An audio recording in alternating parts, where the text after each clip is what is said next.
6 minutos de la mañana, 7:16, avanzamos con más información en el departamento del Guaviare y de lo que ha sido a nivel nacional ese proceso de empalme que nosotros hemos venido pues acompañando desde diferentes instancias en las que líderes del departamento han tenido la oportunidad de participar en diferentes sectores. Hablábamos de temas de paz y reconciliación, hablábamos también del tema de cultivos ilícitos. Vamos a saludar hasta ahora a Pedro Arenas, quien ha hecho parte de ese empalme para todo el sector agro entre el gobierno saliente y el gobierno entrante, y que ya pues ha cumplido de cierta manera con ese trabajo de entregar ese informe técnico de lo que encuentran y esas recomendaciones para lo que viene. ¿Qué encontraron? Pues es justamente lo que nos va a contar a esta hora Pedro Arenas. Muy buenos días, bienvenido Pedro a Marandúa. Hola, muy buenos días. Un saludo muy especial para ustedes, Laura, ahí en el estudio, y para toda la audiencia de Marandúa. Gracias también por la oportunidad de compartir con la audiencia amplia en todas las zonas rurales de Marandúa sobre este sector de agro y ruralidad, uno de los más prioritarios en la agenda del presidente Gustavo Petro y de los ministros designados, en particular de la cartera que manejará Cecilia López, ministra de Agricultura designada. Sí, eso le quería decir. Cuando comenzamos, pues no había todavía nombramiento como tal cuando ustedes comenzaron ese proceso. ¿Cómo ha sido ese trabajo con la ahora ministra nombrada? La Comisión de Empalme del Sector Agro y Ruralidad la coordinó Jennifer Mojica, una persona que ha trabajado bastante en los temas de tierra, tiene experiencia de haber estado dentro de las instituciones relacionadas con este sector, pero claro, en el camino se conoció la designación de Cecilia López y entre ellas hay muy buena empatía y se coordinó un trabajo durante la etapa final, siempre con el monitoreo de ella. Además, aquí hubo un respaldo importante de personas que han accedido a los documentos de control sobre temas de tierra, desarrollo rural, el manejo de los distintos fondos en una entidad de control como la Contraloría General, que se ha destacado por brindar muy buena información, especialmente en estos tres grandes temas que acabo de mencionar para debates de control político en el Congreso de la República. Pues Pedro, hablemos justamente de esos primeros hallazgos o esas conclusiones que ustedes entregaron en este informe técnico frente a lo encontrado en este tema de paz, de agro, de ruralidad.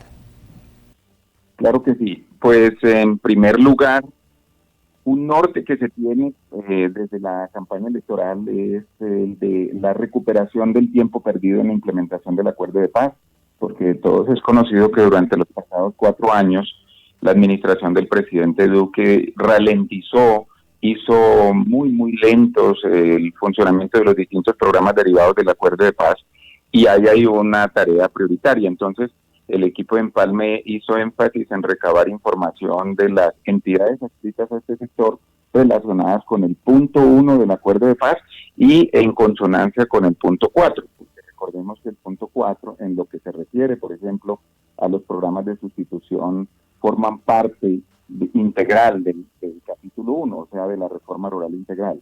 Y en la reforma rural integral hay temas como Fondo Nacional de Tierras, hay temas como los planes nacionales de desarrollo rural que no han avanzado prácticamente nada en el Congreso, hay temas como la titulación de tierras, el cierre de la frontera agrícola, la superación de conflictos socioambientales, todos estos asuntos inmersos en la reforma. Eso por un lado. Por otro lado, para el presidente electo, el tema de la desigualdad o la gran brecha que hay entre lo urbano y lo rural también es principal. Todos los estudios del Departamento Nacional de Planeación y de la Misión Rural muestran siempre que la pobreza en las zonas rurales es mayor a la pobreza en las zonas urbanas. No quiere decir que no haya pobreza en las zonas urbanas, claro que sí, pero las condiciones de acceso a ciertos servicios básicos son más difíciles en la ruralidad. Por ejemplo, la atención al adulto mayor, a los niños, niñas y adolescentes. Hay amplias zonas rurales del país, si uno se ve un caso específico, La Guajira, de desnutrición en los niños, con mayor énfasis en las zonas rurales. Entonces, ese tema de la desigualdad era un segundo gran componente. El otro tiene que ver con la producción de alimentos dentro de nuestro país. A raíz de los tratados de libre comercio durante los últimos 20 años y en particular después de la apertura económica, Colombia abrió sus fronteras, quitó los mecanismos de protección a la producción interna y somos invadidos por una cantidad de productos venidos excedentes de la producción de países industrializados, particularmente harinas, derivados de lácteos y otros productos que afectan la producción de los campesinos y campesinas y de los gremios mismos en Colombia. Solamente algunas cadenas productivas han sido protegidas en el marco del neoliberalismo. ¿Qué quiere Gustavo Petro? Quiere que Colombia sea una potencia agroalimentaria y en ese sentido la Comisión de Empalme se enfocó. ¿Cuáles entidades están relacionadas con esto? Por ejemplo, todas las del sistema de crédito, desde el Banco Agrario hasta Finagro, todas las relacionadas con la cadena de comercialización, pasando por las centrales de abastos y una estrategia que hay en el Ministerio de Agricultura de almacenes agropecuarios y de centros de acopio. Los mecanismos de subsidio que pudieran existir en esta administración y no existen cuáles tendrían que ser creados respecto de temas como el acopio de las cosechas por parte de los productores, el transporte y el acceso a mercados. Para eso, pues tendrán que adoptarse una serie de políticas en función, especialmente, insisto, de que Colombia produzca lo que consume, es decir, apoye las economías campesinas, que son las que más producen alimentos. Y un cuarto aspecto que tiene que ver con agricultura para la vida, es decir, de transformar una serie de prácticas productivas en los últimos años han estado muy ligadas al uso de fertilizantes y al uso intensivo de químicos, que contribuyen a la contaminación de suelos y de fuentes de agua. Más o menos es como decir, tenemos un interés en que haya un ordenamiento de la producción alrededor del agua. Y en el marco de estos 4 grandes temas, pues se desprenden muchos otros, en particular, por ejemplo, para el presidente y para Cecilia López, y ustedes lo habrán visto en los anuncios de prensa, el tema del acceso a la tierra es fundamental. El presidente se comprometió a que tendrá que buscar la manera de adquirir 1 millón de hectáreas y redistribuir tierra entre familias que no la tienen.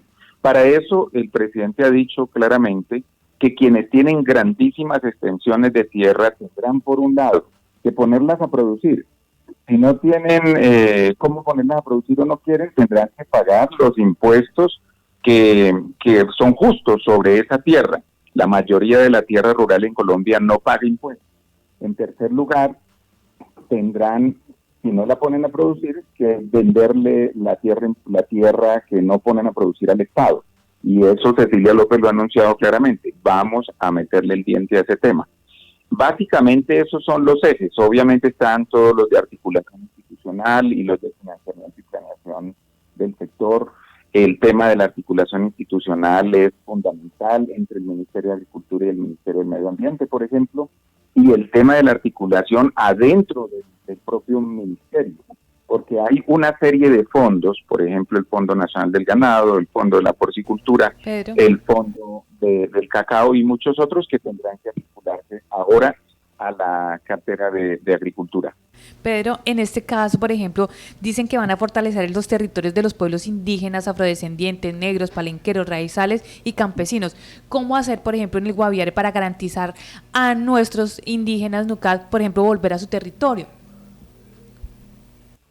Sí, ese es un tema que es principal. Se tendrá una coordinación con unidades víctimas, con la unidad de restitución de tierras. Aquí en el informe de Empalme se recomiendan esos niveles de articulación para que las instituciones responsables de temas como el desplazamiento o el retorno o el acceso a la tierra o las garantías para la permanencia en el territorio se coordinen entre ellas y no hagan acciones dispersas, aisladas, que es lo que generalmente, lamentablemente, se ha dado. Entonces, esa es en concreto una recomendación, Ingrid, que hay acá. No hay en el informe Empalme referencias específicas a comunidades o a municipios o a departamentos, sino que aquí están las líneas generales de los hallazgos, las conclusiones y las recomendaciones prioritarias que se hacen, entre otras, para adoptar una serie de medidas en los primeros 100 días. A mí me aprovecho para decir que me parece de la mayor relevancia que la doctora Patricia Tobón de Agarí, quien fue comisionada de paz, quien es indígena, quien es además una persona súper estudiada, que conoce los territorios y que ha visitado varias veces al Guaviare, haya sido designada como la nueva directora de la unidad de víctimas del país. Pedro, otro tema muy grande también es el tema de los cultivos de uso ilícito y el tema del glifosato. ¿Cómo lo van a mediar allí para que mengue estos cultivos de una u otra manera que están dañando en parte el país? Lo primero que debo decir es que desde el Ministerio del Medio Ambiente, Susana Mujamad ha sido enfática en señalar que no se utilizará glifosato en aspersiones aéreas. No habrá aspersiones aéreas en Colombia, eso lo ha señalado ella claramente y tiene el pleno respaldo del presidente y muy seguramente será una decisión que se adopte dentro de las primeras reuniones del Consejo Nacional de Estupefacientes. En segundo lugar, hay un interés por la solución de los conflictos socioambientales, muchos de estos atravesados por la presencia de los cultivos de uso ilícito. Pensemos en el Guaviare, en lo que ocurre en la zona del río Inírida o partes altas del río Guayabero o en la parte sur del departamento. Claro, esos conflictos socioambientales están dinamizados por la economía de la coca, sí, pero ahí detrás hay problemas de tierras, hay problemas del acceso a la propiedad, de la llegada del Estado con inversión social, de la construcción de infraestructuras y provisión de servicios, en últimas, de la garantía de derechos para esas comunidades. Y en este sentido se ha recomendado acá no solamente el cumplimiento del programa PENIS para las familias que ya están inscritas en él, sino que se haga una articulación entre todos los ministerios que tienen que ver con estos temas para ir a las causas, no a las consecuencias de la presencia de esos cultivos, que es una manifestación simplemente de una serie de causas que están detrás. Y eso aparece, ese punto sí aparece muy específico en el informe de Empalme. Sí, hablando, Pedro, de esas recomendaciones, ustedes también están promoviendo un tema que han llamado ustedes como política forestal y de ganadería sostenible, sabiendo que, por ejemplo, nosotros como departamento del Guaviare y esta región que tiene justamente esa dualidad, ¿no?, entre cuidar el ambiente, pero también tiene una gran potencia y un gran renglón económico que es la ganadería, pues esto nos resulta interesante. ¿Cómo se estarían planteando esas recomendaciones para este tema en departamentos como el nuestro? Sí, el presidente la semana pasada dijo claramente que todo aquel que tenga tierra, que la ponga a producir, que le invita a que la pongan a producir. Muchas personas tienen capital para hacerlo, pero también él ha dicho, quienes no, vamos a modificar el sistema de crédito para que la gente pueda acceder en condiciones de más facilidad al crédito, a mecanismos de financiamiento. Y también ha dicho que quien ponga a producir, bien sea a través del sector agrícola o pecuario, tendrá mecanismos de protección para esas producciones. Se ha comprometido entonces a que adoptará programas, políticas y programas que vayan dirigidos a la protección de esas producciones. Pero claro, tiene usted toda la razón, aquí se recomienda también el cierre de la frontera agrícola, asunto que estaba en el punto 1 del Acuerdo de Paz de 2016 y que no, sobre el cual no se avanzó lo necesario, con una garantía de derechos. En ese sentido hay aquí una especie de alineación de las recomendaciones de ese informe de Empalme con una directiva reciente de la Procuraduría que llama a la realización de pactos entre las instituciones y las comunidades para garantizar ese cierre. Pero adicionalmente, en efecto, se llama a que haya transformación de sistemas productivos que son bastante nocivos para el medio ambiente, como la ganadería extensiva. Y por eso se hace énfasis en modos de producción de ganadería sostenible para la superación de conflictos de uso y la mitigación de impactos ambientales. Esto implicará volver a hablar de silvopastoriles, de arreglos en las zonas que actualmente están potrerizadas, y se necesitará mucha conversación y mucha asistencia técnica, especialmente con las familias que están dedicadas a esta actividad. Pedro, en este caso, precisamente acá hay una resolución del ICA que abarca 11 veredas de acá del departamento del Guaviare y algunas del sur del Meta. ¿Cómo se va a hacer este trabajo? ¿Se va a articular o la resolución se cae o qué entidades van a estar allí? Y a propósito de eso, hubo una reunión antier en la Procuraduría y ahí hubo delegados de Meta, Caquetá, Guaviare, hablando precisamente con las instituciones responsables de estos temas que prácticamente en el caso del ICA a través de una resolución habían ordenado que ya se procediera al retiro de los emovientes de las áreas protegidas. La Procuraduría ha instado a que haya mecanismos de diálogo y a que se establezcan plazos razonables, graduales, pero además a que las instituciones se hagan cargo de la asistencia técnica. No es solamente exigirle a las familias, hagan esto, hagan aquello, sino que acompañen técnicamente a esos productores. Obviamente la directiva de la Procuraduría se refiere a los pequeños productores. Esto en el caso de áreas protegidas. Pero en una apuesta de gobierno ya en general, por ejemplo, frente a un tema como el de la ganadería, habrá que hablar, y eso lo ha dicho claramente el presidente, habrá que hablar también con los grandes productores, y por eso seguramente ustedes habrán escuchado de conversaciones de representantes del próximo gobierno con un gremio como Fedegan. Habrá que hablar con todos esos sectores y con todos esos gremios. Pero otro tema también importante, y no sé si entraba dentro de este renglón de agro y ruralidad y paz, y es el tema del programa PENIS. Pues a nosotros se nos ha dicho que el programa PENIS está proyectado para continuar. ¿Algo se ha abordado o mejor, ustedes qué encontraron si estaba dentro de esa análisis que ustedes hicieron? ¿Qué encontraron en este tema de la ejecución de esos programas? Por supuesto que sí. La dirección del programa de sustitución actualmente está adscrita a la Agencia de Renovación del Territorio. Eso seguramente lo saben quienes hayan interlocutado con Fidel Navarro, representante de ese programa en el Guaviare.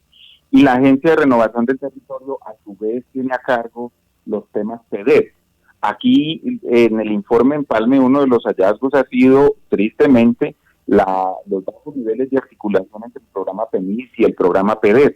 Y obviamente, otra vez se ponen en evidencia las tardanzas en el cumplimiento de los compromisos de parte de las instituciones para con las familias que se inscribieron en ese programa en 2017. En el caso del Guaviare, cerca de 7,000 familias. Y acá, en el informe de Empalme, se aboga por la articulación entre el PENIS y el PEDES, entre cualquier paso que se dé del punto 4 con el punto 1.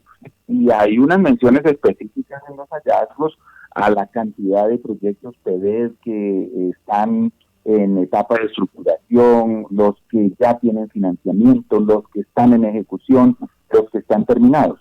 En el caso específico del programa PENIS, en el informe Empalme se encuentra que el gobierno saliente dejó de alguna manera a un lado el afán por financiar el programa PENIS y se dedicó a crear otros programas, algunos que fueron implementados en otras zonas de Colombia, como Hecho a la Medida, u otras apuestas que intentaron hacer en Nariño, en Córdoba, con muy poco éxito, pero el PENIS no fue suficientemente financiado y no fue rápidamente ejecutado.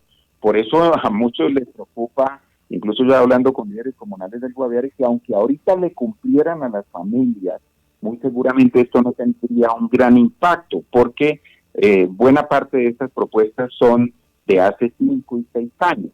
Entonces hay que pensar en la actualización de los costos de los proyectos y del financiamiento de esos proyectos, y sobre todo hay que verlos ya no como apuestas familiares, sino como apuestas territoriales.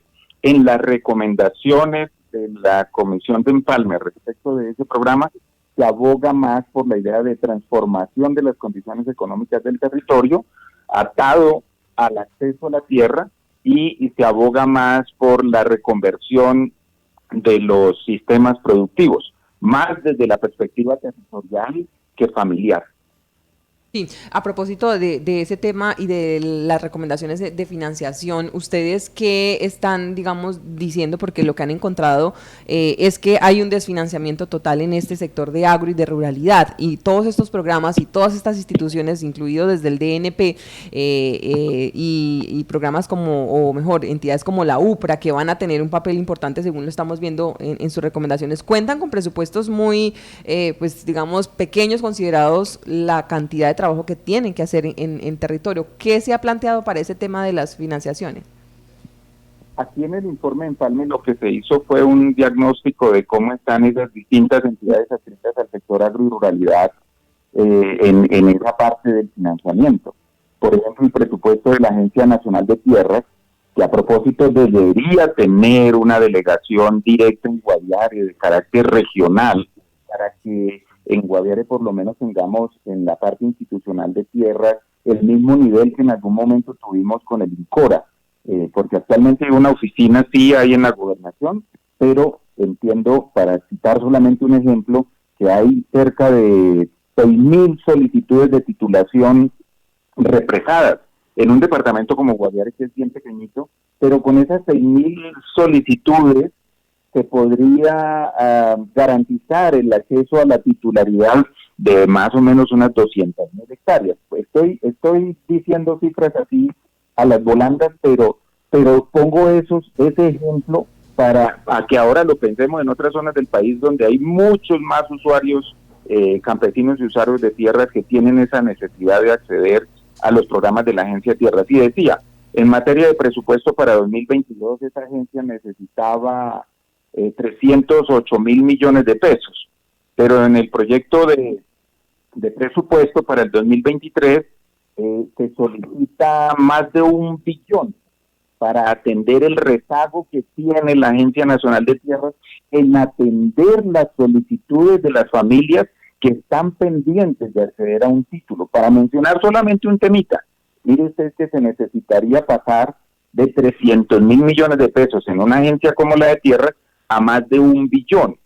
En algún momento Gustavo Petro sostuvo que la política del amor que él pregona se demuestra con presupuesto, y de manera jocosa lo dijo, realmente el amor se demuestra con plata, desde el noviazgo en adelante. Pero esto lo vamos a ver ahora en efecto cuando se tramite el presupuesto del año entrante, que tanta prioridad se le da al financiamiento del sector rural en el presupuesto del 2023. Iván Duque dejará un borrador de presupuesto para el 2023, pero el nuevo gobierno podrá rehacerlo, modificarlo con el Congreso, en el trámite que haya en el Congreso. Esa será una de las primeras tareas a las cuales se dedicará el Ejecutivo nuevo a partir del 7 de agosto. Y finalmente, en este tema del financiamiento y la planeación del sector, yo quisiera mencionar dos aspectos. Para la Comisión de Empalme, ya se recomienda, es claro que hay una serie de financiadores que escapan al presupuesto nacional. Me refiero a los organismos de cooperación internacional. Esos organismos de cooperación internacional tendrán que articularse más con la institucionalidad del Estado colombiano y tendrán que articularse más con el Plan Nacional de Desarrollo del nuevo gobierno. La invitación que se está haciendo, por ejemplo, al sistema de Naciones Unidas con sus distintas agencias, a las distintas organizaciones internacionales que tienen cooperación en los territorios, en ese sector de agro y ruralidad, como los de paz, deberán articularse y coordinarse más con las instituciones colombianas. Y un último aspecto tiene que ver con una preocupación que hay por los costos de producción del sector agropecuario. Actualmente los costos de producción son muy altos, entre otras cosas porque el dólar ha subido casi al doble su precio y la mayoría de insumos agropecuarios son importados, pero también porque en algún momento Colombia perdió la capacidad de producir sus insumos, particularmente la sal urea. Nosotros tenemos una fábrica que se llama Monómeros, y esa es la mayor productora de los insumos agropecuarios para Colombia y Venezuela. Lamentablemente Uribe se la vendió a Chávez, y después cuando Iván Duque asumió el gobierno, se la entregó a Juan Guaidó, un personaje realmente medio ridículo que no tiene ninguna capacidad presupuestal para sostener una empresa como esta, y la empresa se quebró. Tiene sede en Colombia, en Barranquilla. Lo que ha ordenado Gustavo Petro es recuperar la propiedad de Monómeros, y para eso ha dedicado un equipo de abogados a ver cómo el Estado recupera esa fábrica y puede subsidiar ciertos insumos que son básicos para la producción. Quienes me estén escuchando saben que la sal es fundamental, y entonces los abonos son fundamentales. Y entonces ahí hay una apuesta concreta con un asunto concreto. Entre otras cosas porque Petro designó en el empalme un grupo de personas exclusivamente para ese tema de monómeros. Sí, y Pedro, otro tema también importante y ya para ir concluyendo y cerrando, es que ustedes también han alertado y se han conocido pues de diferentes situaciones que tienen que ver con esas decisiones que se están tomando en estos últimos días del gobierno del presidente Iván Duque. Lo hemos visto desde diferentes puntos, lo hemos visto en elecciones tan importantes y que lo quieren hacer en elecciones tan importantes como el tema del Contralor, digamos, la guerra de ese control hasta el final, en esos últimos días, dejar amarrado, como lo han dicho popularmente, se ha visto en todos los niveles, pero hay un tema que ustedes le han seguido en la pista, y es unas decisiones que buscan justamente dejar amarrados varios de esos compromisos para que la nueva administración no pueda, digamos, contar con ellos. ¿Qué de eso han encontrado ustedes en este tema? Muchísimo, y obviamente muchas preocupaciones. La Comisión de Empalme hizo saber sus preocupaciones formalmente en 4 o 5 de esos grandes temas que ya son de conocimiento de la opinión pública. Por ejemplo, el de la concesión, privatización del Canal del Dique, la entrega en concesión de varios aeropuertos. Estos días Roy Barreras denunciaba cómo se termina la concesión del aeropuerto de Cali, uno de los más importantes de Colombia. Iván Duque corre inmediatamente a prorrogar la vigencia de ese tipo de concesiones. Hubo una serie de denuncias alrededor de concesiones de aeropuertos en el eje cafetero. Ya por otra parte, los periodistas han destapado una serie de jugaditas. En eso se destacan varios que tienen características de periodistas investigadores. Por ejemplo, la de la ruta al mar entre la región de Urabá y Barranquilla, que también podría quedar amarrada. Se ha conocido de la venta de bienes del Estado a última hora, un gran lote de la Superintendencia de Notariado y Registro en una zona de alto valor en Bogotá, una subasta de la Sociedad de Activos Especiales que se pretendía hacer a última hora por más de $1 billón. En el caso de la privatización del Canal del Dique a una firma española es un contrato de 3,2 billones de pesos. En este caso en particular, yo ya le hablo no como miembro de la Comisión de Empalme, sino como integrante de la Corporación Bicomutó, porque nosotros tenemos un proceso de acompañamiento a una Asamblea Popular de Organizaciones del Caribe, que desde hace rato vienen trabajando en la defensa de los derechos étnico-territoriales de las poblaciones de agricultores, pescadores, campesinos de esa región, que involucra unos 29 municipios, 3 departamentos y 120 kilómetros del río Magdalena, que serían privatizados, a una firma española muy cuestionada. Hasta Vargas Lleras la cuestionó recientemente, el ministro Rodolfo también, que ha sido sancionada en otros países y que se ha destacado en Colombia por meter millonarias demandas contra el erario público. Y esa es la que recibiría ese contrato. ¿Y cuándo tienen previsto hacer la adjudicación de ese contrato? El 4 de agosto, 72 horas antes de la posesión de Petro. Eso es absolutamente irrespetuoso y muestra el afán por adjudicar cosas al sector privado, y para algunos no queda de lado la sospecha de que se trata de negocios a última hora para favorecer determinados intereses particulares. Pedro, ¿cómo fue el acceso a la información teniendo en cuenta todo esto que deja ahí en lo que tiene con el tema de agricultura y las instituciones que le integran? ¿Acceder a esa información a ustedes como Comisión de Empalme le fue fácil o quedaron ustedes con dudas? Hay información que el gobierno saliente por obligación legal debe hacer pública. Hay una página que se llama Datálogo del Departamento Nacional de Planeación. El gobierno saliente cumplió con su tarea de hacer pública esa información. De hecho, en redes de WhatsApp circularon varios informes que no son los del gobierno entrante, sino los del gobierno saliente. Esa información está disponible para cualquier ciudadano. En segundo lugar, Omar, lo que procede en estos casos de los empalmes es que la comisión designada por el gobierno saliente recibe a la comisión designada por el gobierno entrante, se producen una serie de intercambios, de preguntas, de observaciones, si se quiere, pero la orientación de Gustavo Petro fue muy clara. La comisión de empalme del gobierno entrante no es la Procuraduría, no es la Fiscalía, por lo tanto no vamos a entrar ahí en cuestionamientos ni en toques con los funcionarios designados en cada una de las instituciones. Prima el respeto. Si hay algo en particular que nos llame la atención, lo escribimos y estemos muy atentos, firmemos en el acta de empalme. En este momento esa es la etapa en la que se está ya, en varias, incluso ya eso avanza, y en este momento es el momento de dejar glosas.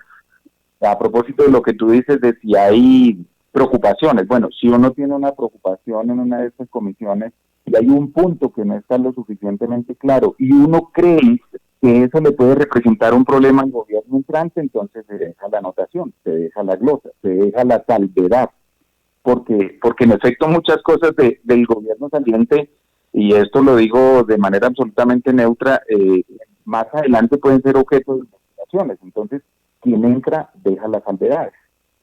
Sí, pues es que sin duda algunas son muchas las dudas que han quedado en estos últimos días con todas esas denuncias que ustedes han dado, pues ustedes y los medios de comunicación han dado a conocer de esas jugaditas de último minuto justamente para dar o dejar amarrado lo que viene y que el próximo gobierno pues no pueda ingerir en muchas cosas.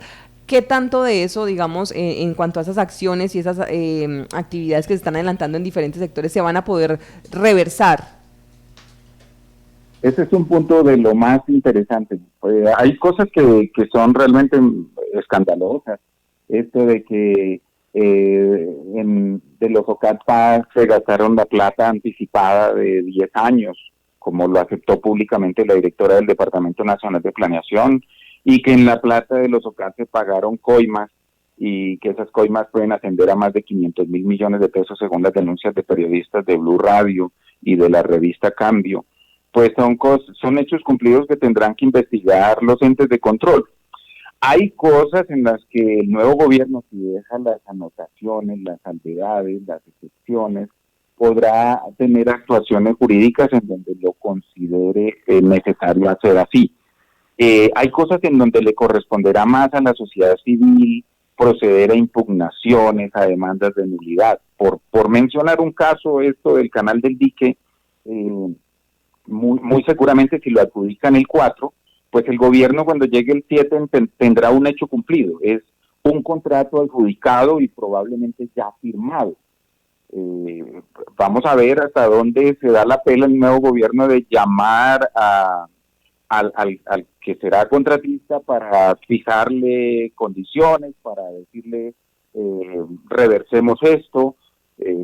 Pero todo depende también de los impactos fiscales o patrimoniales que eso pueda traer, porque podría ocasionar demandas. Ese es un asunto de unos equipos jurídicos delegados por el presidente electo que están analizando todos esos casos para ver de qué manera no solamente se salvan responsabilidades, sino que se cuida también al erario y se liberan recursos para hacer las ejecuciones que demandan las principales apuestas de gobierno del nuevo presidente. Un otro aspecto que ya sí realmente es molesto es esto que se ha conocido en la última semana, de cómo los jefes de entidades ya salientes a última hora están dejando funcionarios nombrados para periodos largos. Esto le impediría al nuevo gobierno designar funcionarios nuevos en algunos casos. también contratistas amarrados, ¿no? OPS de un año o más, con altísimos salarios. Un asunto que se conoció fue, por ejemplo, este tipo de movimientos en la Cancillería, en el Ministerio de Relaciones Exteriores, en el Servicio Diplomático, pero también en otras entidades. Incluso hay un escándalo porque beneficios que son propios de los expresidentes podrían ser dejados a amigos del círculo del actual presidente. Y pues esas cosas realmente sí son de pésimo gusto y muestran el carácter, el talante que ha tenido esta administración, que lamentablemente es indolente frente al manejo de la cosa pública en muchos aspectos. Pues sí, cuestionable definitivamente esas últimas decisiones y esas intenciones de querer dejar amarrado lo que más se pueda para el nuevo gobierno. Pues Pedro, vamos a estar muy pendientes y atentos a lo que viene en estas próximas semanas, ya cuando tome posesión el nuevo gobierno el próximo 7 de agosto. Gracias por hacernos esta presentación de resultados y de recomendaciones en el empalme de un sector tan importante como es el agro y la ruralidad para nuestro departamento. A ustedes, Laura, Ingrid, Omar, a Arley, a todo el equipo de Marandúa y a su audiencia y a la Casa Radial Marandúa, muchas gracias por estar tan atentos a todo este proceso de transición, que ojalá salga muy bien. Sí, señor, esa es la idea, ojalá esto sea solo para mejor, para que todos mejoremos en nuestro país, desde las instituciones, desde el Estado mismo. Gracias, Pedro, feliz día. Lo mismo para ustedes, que estén muy bien, hasta pronto. Bueno.